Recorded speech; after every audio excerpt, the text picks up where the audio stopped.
Jama'a assalamu alaikum, barkanmu da sake saduwa da ku a wani sabon darasi namu akan jerin darasin mu na CSS. Kuma ina muku barka da sake kasancewa da ku a wannan channel ta mu albarka mai suna AL-MUBARAK TV. Wannan darasi shine darasi na 16, darasi na 15 da ya gabata mun shi ne akan CSS list type. Yau kuma insha Allah za mu shi akan CSS list position.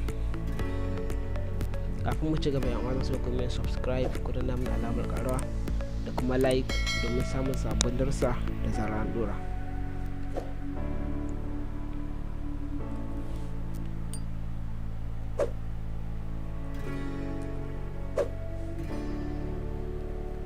Wannan shine tag din da zamu yi amfani da shi a CSS list property.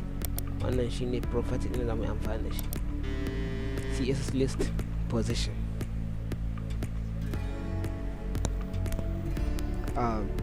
Kafin mu ci gaba kun san abubuwan da muka yi a wancan darasi mun sani akan type, yau kuma za mu shi akan position. To da yake mun riga mun kirkiri CSS list din mu ga sunan wannan order list, wannan order list. Abin da za mu zo anan ne sai mu yi, kun ga da yake mun cire declaration din kowanne mun cire shi, shi yasa wannan ya fito da default din shi na 123, wannan kuma da default din shi na disk na. To abin da za mu yi a yau shine CSS list position. Idan muka kira za mu kira order list, sai mu yi open and close curly brace, sai mu zo a ciki, sai mu zo a nan,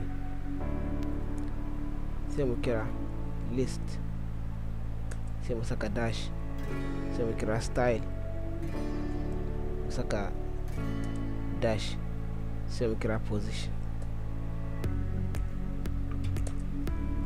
sai mu saka colon. Idan muka saka colon kafin mu yi CSS list position na manta za mu kira type ne anan, CSS list type, sai mu zo anan sai mu kira type din abin da muke so. Kamar yanzu mu ce offer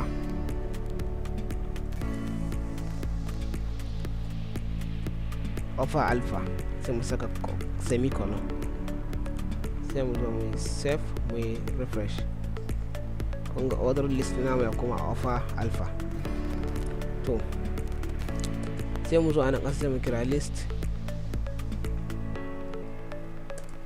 sai mu saka dash, mu kira style, mu saka dash, mu kira position, mu saka color. To kafin mu saka value na position din mu ya kamata a ce mun san wani abin da za mu sanya nan shine za mu zo a nan sai mu kira list. Idan muka kira list, bari mu kira order list. Idan muka kira order list sai mu yi open and close curly brace, sai mu zo a ciki sai mu kira border. Da muka kira border sai mu saka colon. Idan muka saka colon sai mu zo mu ce solid,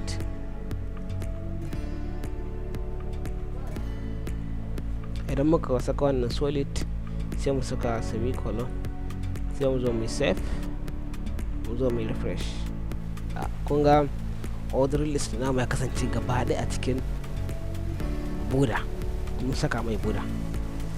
Idan muna so kuma za mu iya zuwa a nan wajen border sai mu ce border 1 pixel. Idan muka ce 1 pixel muka yi save, muka zo muka refresh, kun ga ta kasance 1 pixel. Kuma za mu iya zuwa a nan mu bata kala, kamar mu ce red, ko ka saka wani color da kake so, RGB ko decimal, kun ga ta kasance red. Idan muka ce wannan 1 pixel din muka zo muka yi save, muka yi refresh kun ga one pixel. To abin da ya kamata mu sani, idan muna so waɗannan wannan order list da wannan order list muna so mu saka su a cikin border anan, sai mu saka kwama. Idan muka saka kwama sai kira ul on order list, sai mu zo mu yi save, sai mu yi refresh. kun ga dukan sun kasance a cikin border. To abin da za mu yi anan shine ba su muke so mu saka a cikin border ba. Yanzu wannan border muna so mu saka wannan list namu, muna so list su kasance cikin border. To abin da za mu yi sai mu kira list.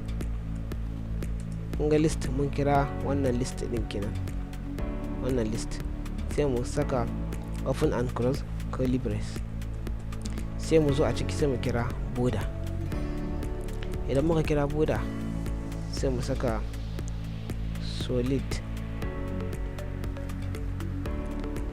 sai mu ce red, sai mu saka semicolon, sai mu zo mu save, mu zo mu refresh.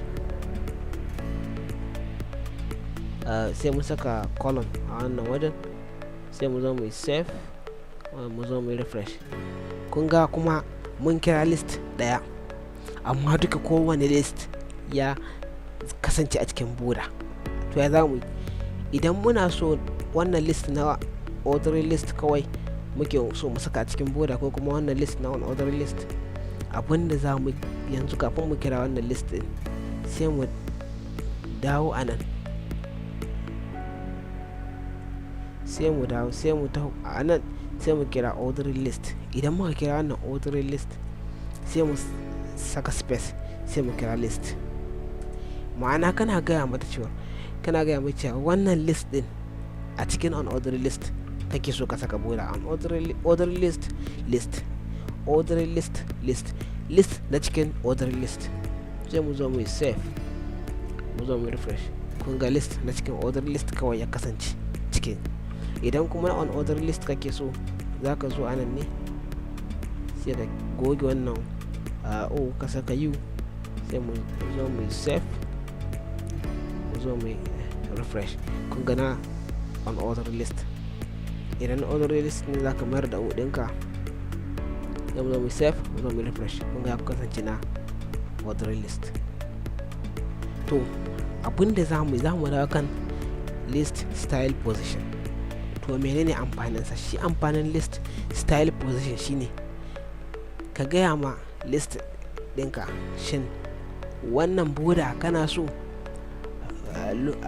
alpha alpha su kasance a cikin border ko kuma kada su kasance. Idan kana so su kasance, za ka zo anan sai ka ce inside, da ka kira list dash style dash position colon, sai ka ce inside, sai ka saka semicolon, sai mu zo mu save, mu zo mu refresh. kaga ya kasance inside. Idan ba ka so kuma sai ka ce outside, sai mu zo mu save, mu zo mu refresh. kaga kasance outside. Idan kuma anan wannan pixel din bai ma, za ka zo sai ka ce 1 pixel, sai mu zo mu save, mu zo mu refresh. kun ga 1 pixel. Idan wannan kalar ta border ba ta yi ma ba, sai ka zo ka ce green, sai mu zo mu save, mu zo mu refresh. kun ga green. Idan kuma wannan kalar ba ta yi ma ba, za ka iya zuwa nan sai ka saka hash, sai ff9999 guda 4, sai mu zo mu save, mu zo mu refresh. kun ga kalar da ta hau. bari mu cire 1 pixel saboda ya ƙara turuwa, ko bari mu mayar da shi a 4 pixel, sai mu zo mu save, mu zo mu refresh. kun ga kalar da muka saka. Idan kuma ba ta yi ma ba, za ka iya zuwa nan sai ka idan ka saka ff, sai ka saka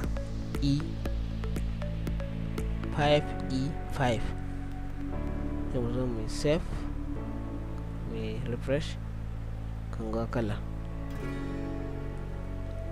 wanda ta kasance.